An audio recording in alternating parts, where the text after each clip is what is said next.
अस्सलाम वालेकुम फ्रेंड्स, कैसे हैं आप सब। उम्मीद है आप सब खैरियत से होंगे। खुदा करे आइंदा भी आप खैरियत से रहें। इस वीडियो में हम बात करेंगे हाउस लोन के बारे में और किस बैंक से हाउस लोन लिया जाए। यू बैंक एक माइक्रो फाइनेंस बैंक है जो पाकिस्तान में काम कर रहा है और ये ऑफ़र कर रहा है हाउस लोन।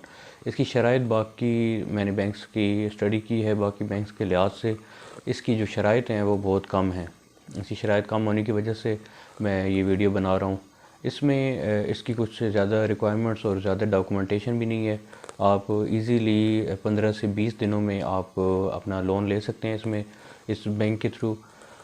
इस बैंक में दो तरह के आप देख सकते हैं कि आप सबसे पहले हमने देखना होगा कि इसमें कस्टमर काम क्या करता है। अगर आप सैलरी पे काम कर रहे हैं तो उसमें आपके पास कौन से डॉक्यूमेंट्स होने चाहिए। अगर आप बिज़नेस पर्सन हैं तो उसमें आपके पास कौन से डॉक्यूमेंट्स होने चाहिए। तो ये दोनों में के तबके के लोगों के बारे में मैं आपको इस वीडियो में डॉक्यूमेंट्स बताऊंगा, जो कि डॉक्यूमेंट्स आपको दरकार होंगे और उसके बाद आप बैंक में तशरीफ़ लेके जाएं।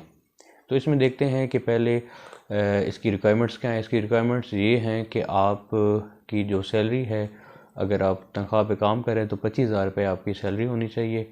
उसके बाद 5 मरले का ये प्लॉट देंगे। मतलब 5 मरले के प्लॉट पे आपने कंस्ट्रक्शन करनी है या आप ख़रीद सकते हैं, या बना बनाया घर भी आप 5 मरले का ले सकते हैं। अब ये है कि 5 मरले का ही होना ज़रूरी नहीं है, 5 मरले से कम पे भी आप ले सकते हैं। चाहे 1 मरले पे ही घर हो, 2 पे हो, 3 पे हो, या इनमें से किसी भी नंबर का प्लॉट हो, या 2, 3, 4 जैसे भी हो। लेकिन कहने का मकसद ये है कि 5 मरले से ज़्यादा ना हो, 5 मरले के अंदर ही हो या 5 मरले का हो। उसके बाद इसकी डॉक्यूमेंटेशन के बारे में आते हैं कि आपकी कम से कम आमदनी जो है वो 25,000 रुपये होनी चाहिए। अगर आपकी इतनी आमदनी है तो आप ये लोन अप्लाई कर सकते हैं। उसके बाद मैंने बहुत सारी वीडियोस देखी हैं यूट्यूब पे जो आपको 20 लाख 30 लाख का लोन और साथ में एक फ़िक्स किस्त लिख के बना देते हैं कि आपको इतनी किस्त देनी होगी और इतने साल का लोन होगा और आपको इतने लाख रुपए मिलेगा। तो ऐसा बिल्कुल भी नहीं है। कोई लोन भी, कोई बैंक भी और कोई स्कीम भी आपको ये ऑफ़र नहीं दे रही। अभी तक मेरे नॉलेज में भी नहीं है। मैं स्टडी करता हूँ, मैं ख़ुद भी एक बैंक में एम्प्लॉय हूँ, प्रोफेशनली मैं बैंकर हूँ। और कोई भी बैंक ऐसा लोन नहीं दे रहा कि हम आपको 20 लाख रुपए देंगे और आपने 20 लाख की 3,000 रुपये किस्त बनानी है और 4,000 रुपये किस्त फ़िक्स किस्त होगी। तो ऐसा कुछ भी नहीं है।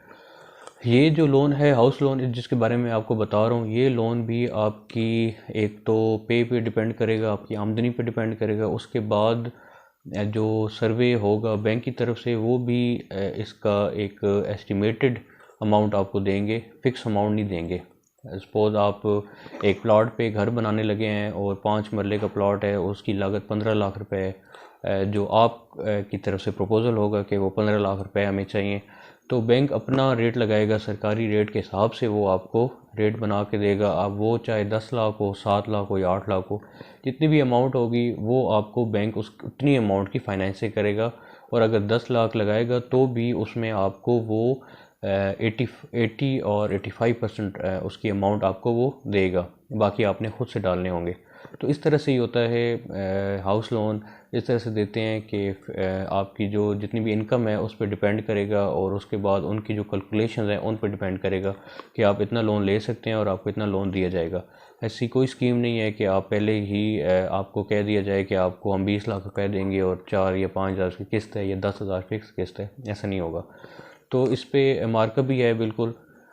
जितना टाइम पीरियड आप ज़्यादा वेल करेंगे उतना मार्कअप भी बढ़ता जाएगा। 5, 7 साल, 8 साल, 10 साल, 15 या 20 साल। इसी तरह फर्स्ट 5 सालों में 5% है, फिर 10 सालों में 7% है, 15 और 20 साल में जाएंगे तो फिर 7% और प्लस काइबर जो स्टेट बैंक का एक मेजरमेंट है उसके साथ वो मिला के आपकी इंस्टॉलमेंट बनेगी और आपको ये अमाउंट देनी होगी। तो 7% का मतलब है कि ऊपर आपने 20 साल बाद या 10 साल बाद 7 लाख रुपए ऊपर आपने उसको देना होगा बैंक को। तो ये एक हाउस लोन है। इसकी डॉक्यूमेंटेशन बहुत कम है। आपकी 3 सैलरी स्लिप्स चाहिए होंगी, आपको एक डिपार्टमेंट की तरफ से लेटर चाहिए होगा, उसके बाद आपके 6 मंथ्स की स्टेटमेंट चाहिए होगी जिसमें आप जिस अकाउंट में आपकी पे आ रही है वो उसकी स्टेटमेंट चाहिए होगी।